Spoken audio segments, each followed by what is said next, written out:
Assalamualaikum warahmatullahi wabarakatuh. Perkenalkan, nama saya Wulan Fitriyanti dari kelas manajemen A2. Tujuan saya membuat video ini adalah untuk memenuhi tugas mata kuliah ekonomi mikro tentang teori penawaran.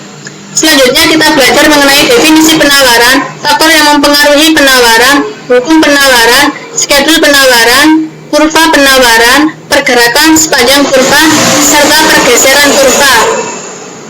Definisi penawaran berasal dari bahasa Inggris supply yang artinya persediaan, sedangkan dalam ilmu ekonomi adalah jumlah keseluruhan barang atau jasa yang akan dijual atau ditawarkan oleh produsen kepada konsumen pada berbagai tingkat harga selama periode waktu tertentu. Jadi, penawaran merupakan keseluruhan barang atau jasa yang ditawarkan oleh produsen kepada konsumen dengan berbagai tingkat harga. Berbagai tingkat harga ini dimaksud adalah harga Rp1.000, Rp2.000, dan harga yang lain selama kurun waktu tertentu, artinya 1 menit, 2 menit, ataupun berjam-jam. Selanjutnya mengenai jenis-jenis penawaran, yaitu penawaran individu adalah jumlah barang yang akan dijual oleh seorang penjual. Misalnya, penjual A menjual apel 500 buah dengan harga tertentu, penjual B menjual 500 anggur dengan harga tertentu. Penawaran pasar disebut juga dengan penawaran kolektif, yaitu keseluruhan jumlah suatu barang yang ditawarkan oleh penjual di pasar. Jadi dari penawaran individu ini kemudian dijadikan satu atau digabungkan menjadi sebuah penawaran pasar atau yang disebut juga dengan penawaran kolektif. Selanjutnya kita membahas mengenai faktor-faktor yang mempengaruhi penawaran. Yang pertama adalah harga barang itu sendiri. Artinya, apabila harga barang yang ditawarkan mengalami kenaikan, otomatis barang yang ditawarkan juga akan meningkat. Sebaliknya, jika barang yang ditawarkan turun, maka jumlah barang yang ditawarkan pun juga akan turun. Yang kedua yaitu harga barang-barang lain. Harga barang-barang lain ini dimaksud adalah apabila ada barang yang sejenis dan lebih murah harganya, maka konsumen akan pindah ke barang tersebut dan membeli barang tersebut daripada barang yang lebih mahal. Yang ketiga yaitu biaya produksi. Biaya produksi ini berkaitan dengan harga bahan baku, pembelian peralatan, dan juga gaji karyawan.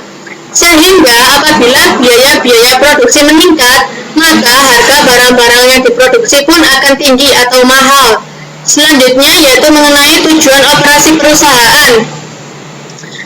Setiap perusahaan memiliki tujuan operasi masing-masing. Ada yang ingin meningkatkan labanya dan juga ada yang ingin barangnya lebih laku di pasaran dan diminati oleh konsumen. Selanjutnya yaitu mengenai teknologi yang digunakan. Di era industri 4.0 seperti saat ini, banyak sekali teknologi canggih yang sudah dinikmati oleh masyarakat Indonesia dan sejumlah pekerja produk.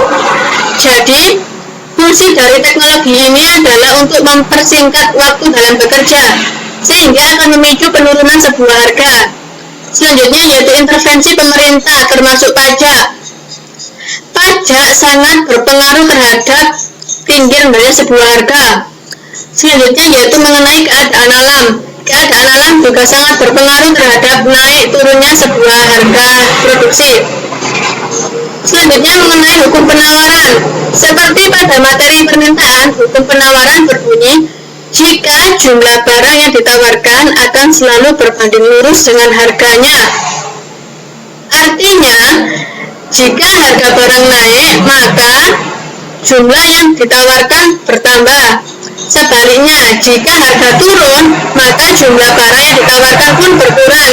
Ini menunjukkan slope positif, artinya berbanding lurus. Jika barang yang ditawarkan naik atau tinggi, maka jumlah yang ditawarkan pun bertambah, tergantung harganya itu semua. Jika harganya naik, maka jumlah barang yang ditawarkan pun bertambah. Dan sebaliknya, jika harganya turun, maka jumlah barang yang ditawarkan pun menjadi turun. Schedule penawaran. Contohnya dari harga permen rasa buah.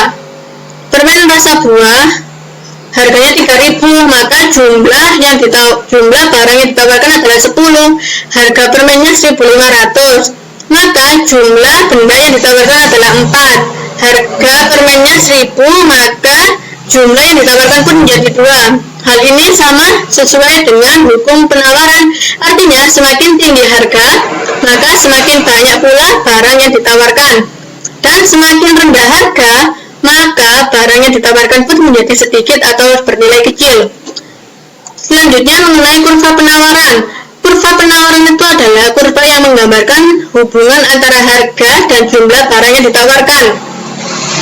Kurva penawaran berasal dari skedul penawaran. Artinya, jika harganya 3.000, maka jumlah yang ditawarkan pun 10. Jika harganya 1.000, maka jumlah barang yang ditawarkan adalah 2. Hal ini sama jika kurva penawaran sama dengan skedul penawaran. 3.000, jumlah yang ditawarkan 10. 1.000, jumlah barang yang ditawarkan adalah 2. Dan ini berbanding lurus. 3.000 berbanding lurus dengan 10. 1.000 berbanding lurus dengan 2 dan menunjukkan slope positif berbanding lurus. Selanjutnya mengenai fungsi penawaran. Fungsi penawaran dapat ditulis sebagai berikut. QSX sama dengan FPX.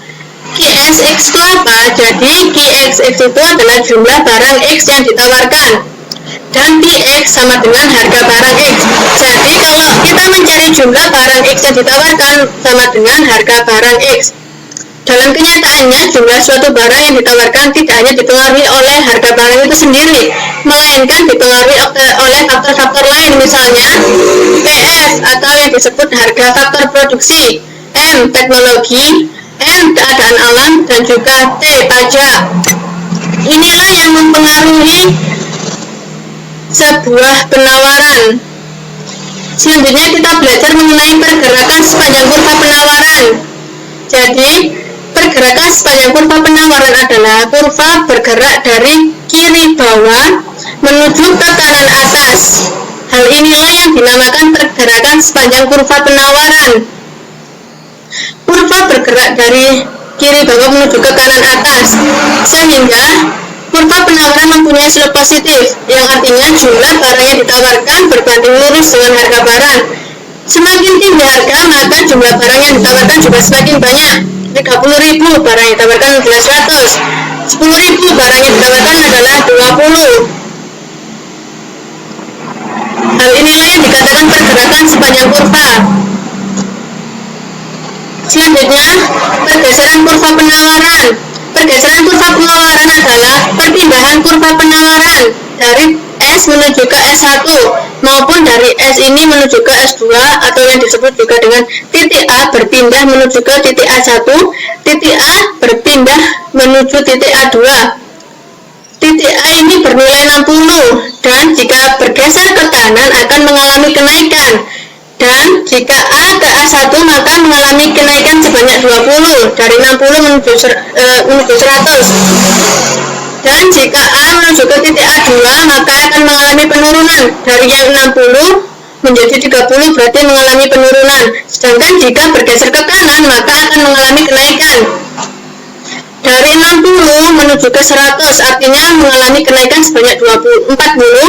Jika A bergeser ke kiri maka akan mengalami penurunan dari yang berasal dari 60 ini turun menjadi 30.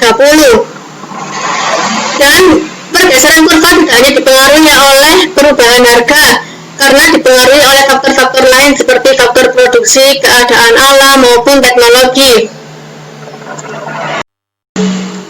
Jadi kesimpulan yang dapat kita tarik dari mempelajari teori penawaran ini adalah apabila harga semakin tinggi, maka semakin banyak pula jumlah barang yang ditawarkan. Sebaliknya, jika semakin rendah tingkat harga, maka semakin sedikit pula jumlah barang yang ditawarkan. Hal ini sesuai dengan hukum dari teori penawaran. Serta jika kurva bergeser ke kanan, maka akan terjadi kenaikan, dan jika kurva bergeser ke kiri, maka akan mengalami penurunan. Hal tersebut tidak hanya dipengaruhi oleh perubahan harga, tetapi dipengaruhi oleh biaya produksi, teknologi, tujuan operasional perusahaan, pajak, serta keadaan alam. Sekian, terima kasih. Wassalamualaikum warahmatullahi wabarakatuh.